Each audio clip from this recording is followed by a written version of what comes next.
Oh, there's already people on. Is it? There you go. Looks good. Go ahead, King. What's up, guys? Brandon Kyle here. Geoff with Forrest. Oh, yes. Sorry. Let me introduce Okay, you. all right, Jesus, go ahead. can we do it again? Ready. Wait. 3. What's up, guys? Brandon Kyle here. I am with Geoff Forrest. What's up? The CEO of Triumphant. We are fresh off of our show on Sunday.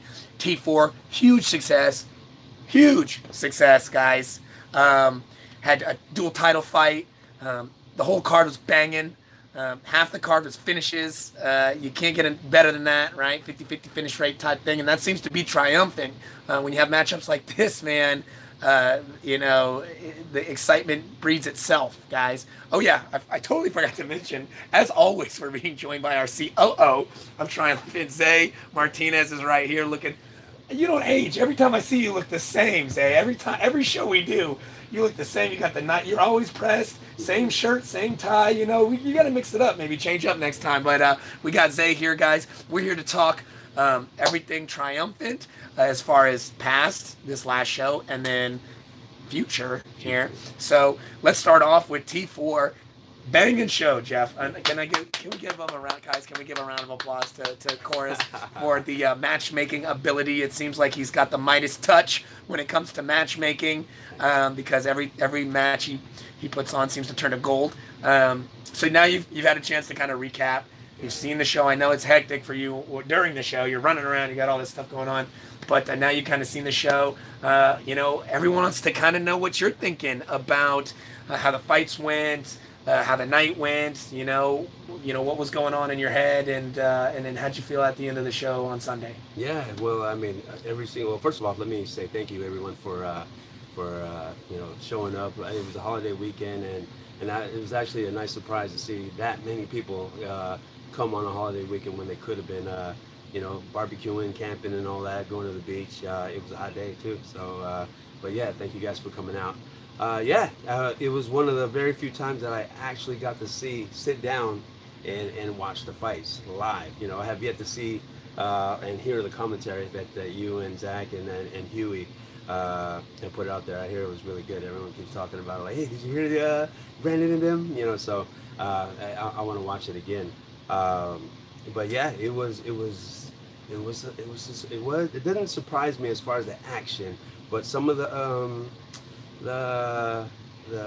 outcomes was unexpected. Yeah, unexpected. Speaking of unexpected, okay, so that's a good. We'll start there here. Okay, there was a lot of great fights, some big surprises, but for you personally, what was your biggest surprise, or what was the fight that you didn't expect to go down the way it went down? Ooh, that I'm gonna happen right in the beginning, so hopefully a lot of you guys saw it.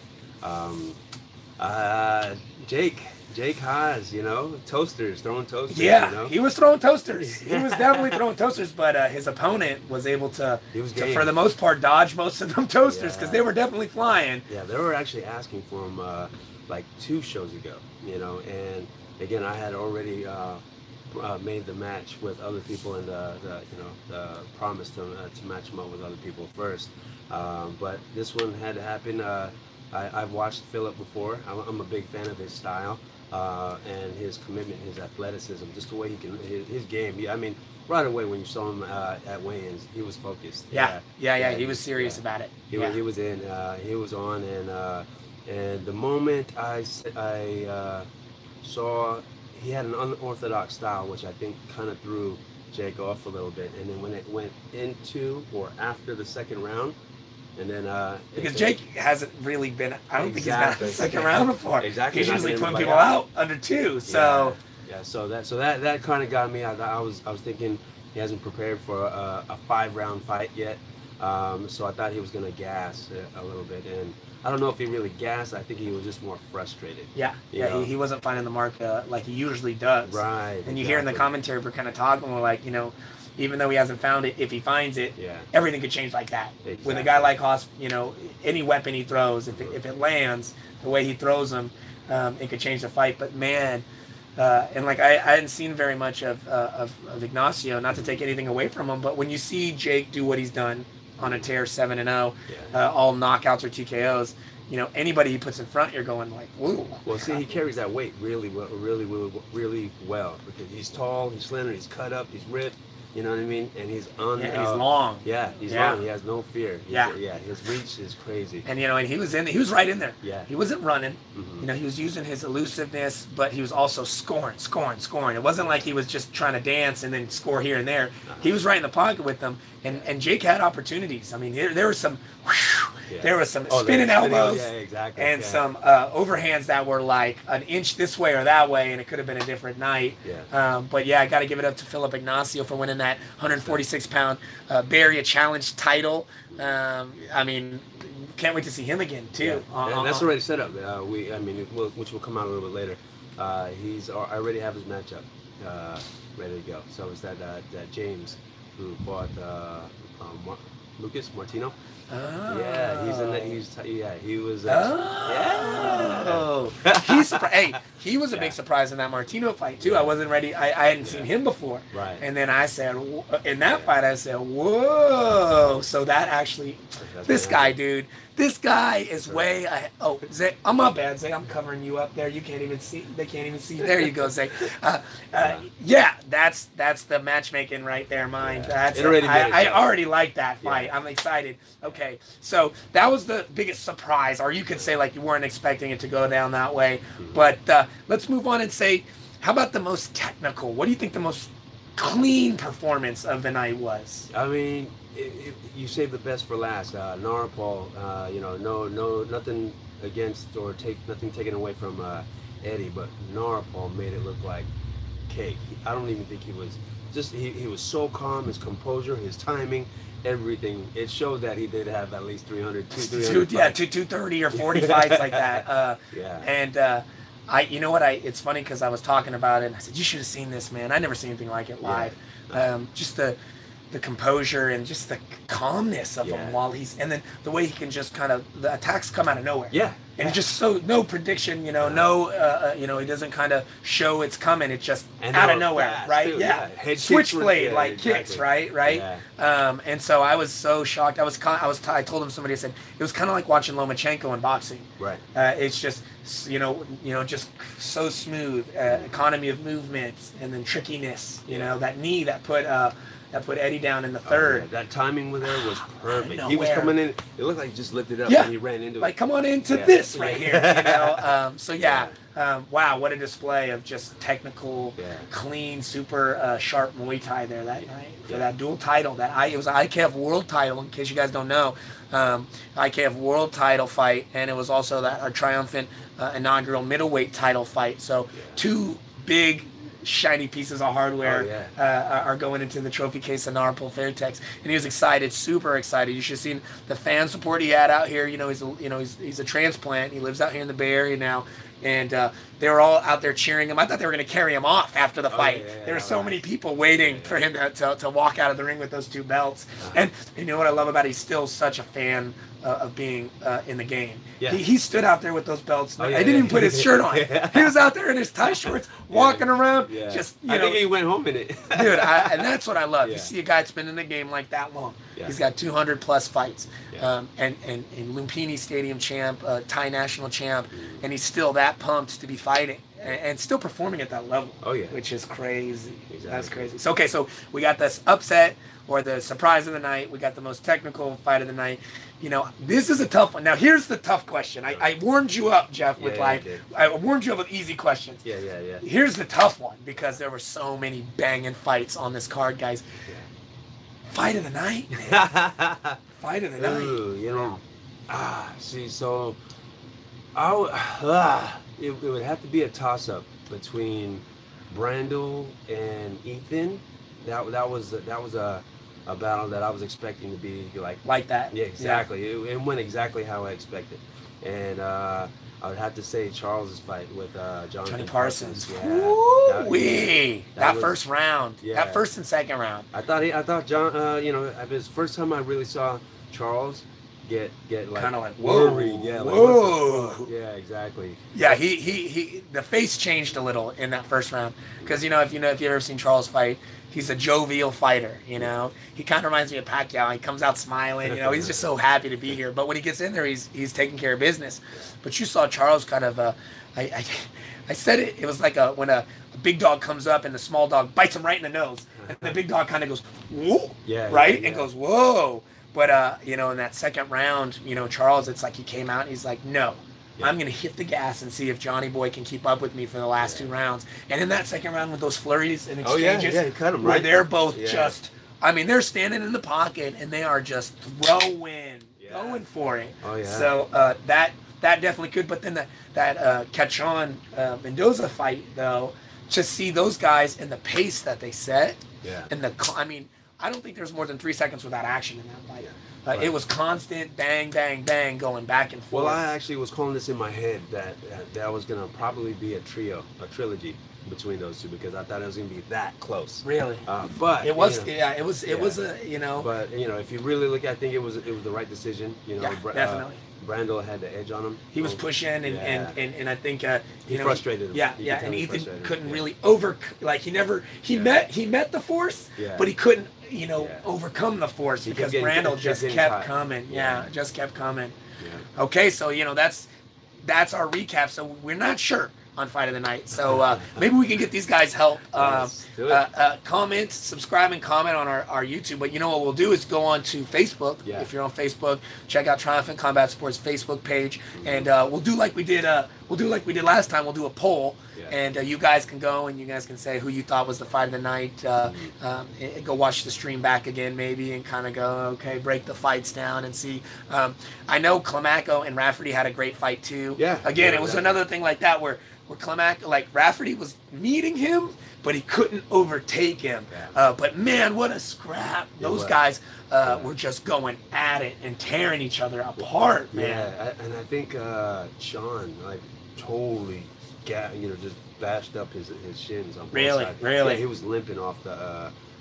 Seeing that's crazy. That's like warrior stuff right there. Exactly. He texted me, apologized to me that night and said, "Hey, sorry, I didn't get to say bye to you or talk to you. I had to go to get checked out." Yeah. And that's crazy that a guy can go and do that in the ring all the way to the end, and then as soon as the fight is over, they're have to hobble out. Yeah. It's like what heart and the sacrifices that they're making. This is why we appreciate you guys, the fighters, so much. We understand the sacrifices you make. We've both been in there, so we know what kind of sacrifices you make to just to get in there, just to get in the shape to go and fight. And then while you're in there, the things you guys deal with and overcome and persevere, man. We're just awe-inspired. We're that whole show, we were just afterwards just we're like kids. We're like kids again when we get to see shows like that. And speaking of shows, okay, we, fresh off the heels of Triumphant 4, are already slated and looking at, I know you guys are super excited about heading to the fight capital of the world, Las Vegas, Nevada, for T5. Yes. And we haven't, we're not going to, whoa, thank you. Sorry, our camera guy getting a little shaky over there. Yeah. We haven't quite, we're not going to let you know exactly the date, but we know it's going to be right sometime in August. We're going to be out there. Yeah. Okay, so guys, clear your whole August It's schedule. summer. You should be Sorry, sister, I can't come to your wedding. Sorry, brother, I can't make it to visit the family. I got to clear all of August so that I can go to one of the Triumphant shows out there in Las Vegas. Give me a week and I should be able to wait. Give me the week after next. I'm actually going back to Vegas to make sure we settle up all the details. It's already confirmed the date and the venue. I just got since it's a new license out in Vegas, right? Yeah. I got to jump through certain hoops and make sure certain things are completed before I'm allowed to release the details. Everybody wants to fight in Vegas. Yes. Everyone I talk to, every single fighter on the card, They already heard the rumblings of Las Vegas, and they're like, trying to get on that Vegas show. What's up with that Vegas show? Go to the Vegas show. And I'm like, bro, I said, I don't know. I don't do the matchmaking, but, you know, talk to Geoff and we'll see what's going on. But we got a lot of fighters out there on all those one-kick guys out in Las Vegas and probably chomping at the bit to get on another Triumphant show. Yeah. And yeah, I'll even give you a sneak. Asa will be back. Woo! This is the first time I'm hearing about this guy, so like I'm like, okay. Nick will be on there. Chastain will be on there as well. You know, but not against each other. I was going to say, right to it. Let's do a 5-rounder this time. Okay. So I'm kind of working something out with a couple other guys that I thought that I had to match up, but then someone got signed to another promotion. So yeah, you heard about that. Yeah. So I'm working on the details to see if we can work together, which is what we should be doing with other promotions. Is especially Muay Thai is to grow the sport. That is, but we'll see. I'll get you details on that. A lot will. That's going to be the baddest show of it all so far, especially in the fight capital of the world. It'll be nice. Can't wait. And then so you got T5 out there in August. Yeah. Not sure, but be ready. Okay. Maybe we'll do a reveal. We'll probably come on live to let you guys know the date, and we'll drop all the goodies that we got about T5 in August. But we already think about this, guys. We already got T6 coming home to the Bay Area, and I think you have something. I did. Wait, up my sleeve. Something. Yeah, there it is. We got something. Yeah, that's a hint. We got something up his sleeve for T6. Maybe can you give us a little taste of what you're thinking for T6? I kind of mumbled it to a few people, especially when I was out in London. But it's kind of a tournament style within the show, and basically it's going to be like a Grand Prix, a 4-man or a 4-woman tournament within the show, which will 2 of them will end up fighting twice that night. That's within the show. So and for a grand prize of something special, I'll announce that when that's coming. So nice surprises for you guys. I want to change the game, you know what I mean? Incentives, you know, for everyone, not just you know, I mean, of all types of competitors, you know what I mean? Especially for Muay Thai, I think it's something that needs to be out there, and the incentives are something everyone can be excited about. Heck yeah. You know, a lot of these guys are just trying to follow their passion and live their dream, and you know, we're trying to let them know how much we appreciate them, you know, coming on our shows and giving everything they got. You know, and I think that the Triumphant is like becoming something where people, first of all, people are hitting us up from all over the world.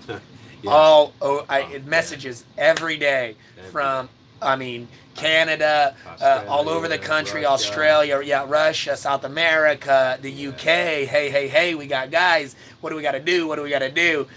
So we appreciate all the love and all the people reaching out to us and letting us know that they got guys and they want to be on this show. Yep. And then now it's 2 shows now that we've had everyone come. Everyone's on, you know, makes their weight. All the fights go through. Oh, yeah. No fights are dropping off, and They're you know serious. that just goes to show that people really, the guys that are fighting on this show, they want to fight on this show. Oh yeah. They don't want They're willing to to have go to back up. the very next show. They're like, hey, you know what? That same night. Same night. When's the next one? I want the next one. So that makes us feel great to know that we're taking care of those guys to the point where that they are asking, hey, I love it. I want back on. That gives us a great pride to let them know that they're enjoying it so much. I mean, we think that that's what helped make these fights so great, is that they are enjoying their time. They feel well taken care of. Yeah. So by the time it's go out to fight night, they don't have to worry about all that stuff. Right. All the driving, all that stuff. We take it, you know, we're taking care of that. I don't know if you guys seen the video of the Triumphant van, but we got the van out there. We're picking guys up in the airport. We're taking them all around the city. We're seeing, you know, giving them shit. Wait till we get to Vegas. We got something special for you guys that are coming into town. Now, and around town. We got something. Yeah. Now, parlaying into the next subject about vans, right? So we kind of been throwing this idea around that you know, we're getting so much love from the SoCal Muay Thai community with West Coast and all those guys down there, and obviously David is, you know, one of our commentators. He's on the team he's down in LA at Muay Thai America and whatnot, and all these gyms down there are hitting us up, getting all these guys coming up to fight for us. So we thought maybe we would pack up. Yeah. The team would pack up. Road trip. We're thinking SoCal road trip Triumphant coming down, Yes. stopping in, maybe throwing on some. We're gonna throw on some pads, let you guys maybe beat us up a little bit, and then let you grab let you, like we could stop it, yeah. but you know, go down and visit some friends down there, and just see what kind of mischief we can get into. Yeah, you know, so LA. I'm looking at, like, I did this, that was part of my grassroots type of research when I was about the past several years. Actually, I loved, that's one of the things that held me back from wanting to open my gym full time, was because I didn't want to stop training. You know, running a business is hard, it's a full-time gig. And when you know, and I love training, whether it's competing or whatever. I like the camaraderie, the family, the team, the blood, the sweat, the tears, going through all that drama, and you know, or just all of that, you know, and being able to share this with the rest of the, knowing that it's that other gyms go through that too. Everyone has their own ritual, their own stuff, and so when you actually go through it with somebody else that's in the same, under the same umbrella but a different gym, you know what I mean? It kind of bonds us together, and then there's like a brotherhood, a camaraderie. Well, now it's funny that you said that. I don't, you know, and this is what's funny, and this is how, like, we are all on the same page. Everyone on the team is kind of connected in that way, where if you go listen to the broadcast, David and I specifically talk about how even though you're training to go in there and try to dispatch this person in front of you, and he's doing the same thing for months, right? He's trying to take you out, that there is a rarity amongst fighters, that we live a certain type of lifestyle it's like a warrior lifestyle that you can't understand unless you live it. And you just don't know what it's like unless you've gone through what it takes to go through to get in there and do it, right? So even though these guys are enemies on that night, I should say, our opponents on that night, opposition, most of the time, I mean, we're there, you know, there's a respect that you're living the same lifestyle and going through the same sacrifices I am. And so that's what's kind of and then David mentioned, that's what's beautiful about Muay Thai, is that you get to make those bonds, those brotherhoods. And, you know, if you've ever fought somebody afterwards, there's a closeness with the people that you go in there with, because of you share an intimate, like, you share an intimate experience with them. It's just you and them in there in front of all these people and whatnot. So afterwards, it's always a cool thing, you know. So you see these guys after, the respect, the level of respect that they have for each other after they get in there and they throw the type of blows that they were throwing at these triumphant shows. It really is something to see. So it's going to be like kind of like an Anthony Bourdain of Muay Thai. You know what I mean? We get to go out and seek and experience other gyms, other cultures. Within the we're expanding the brotherhood here, guys. Exactly. Yeah. So and we see what's going on behind the scenes, before, after, hanging out, see how other people do it. And then they're going to take us out to eat at their favorite spot. That's it. Yeah. We'll get the cervezas and they get the tacos, and then we'll see how these guys live, because you know, we love the people behind the fights. You know, we love the men and women and their stories and their struggles, and we love to connect with them. And you know, get to know them, and it helps us to match them up too. And then all this helps for the matchups, I'm sure. To get to know their personalities and how they train and what their goals are and whatnot. So when you're kind of matching things up, it doesn't just match on a physical level, but it's, you know, like an emotional, spiritual, mental level that we're matching these guys up. And that's why these fights are so great. Every card is banging. So SoCal, get ready. We're coming for you. We're coming from you. Okay, so recap: T4, huge success, right? Narapol Fairtex, he's our middleweight champion, and then, you know, he's also IKF world champion. We got T5, August, Vegas, fight capital of the world. T6 coming back here. Do you want to release the date on T6? Yeah, Saturday, October 13th. So make sure, it's a Saturday, not a Sunday. So I'm working on having like a little after party. So this time we can all hang out. Because if we get it all through the middle of the day, we'll leave enough time and enough matches just to give everybody a chance to still have energy to go get a little something, exactly. to have a little fun afterwards. Yes, sir. So then, so that's, you guys heard it here first, October 13th. We're coming back for a possible Grand Prix, for a possible big old little incentive prize there. And then I know we're in works to go to jolly old UK, mate, maybe at the end of the year, possibly. I'm still talking to the co-promoter out there to see if we can fit that in. So it looks good. We just gotta work out details. All right.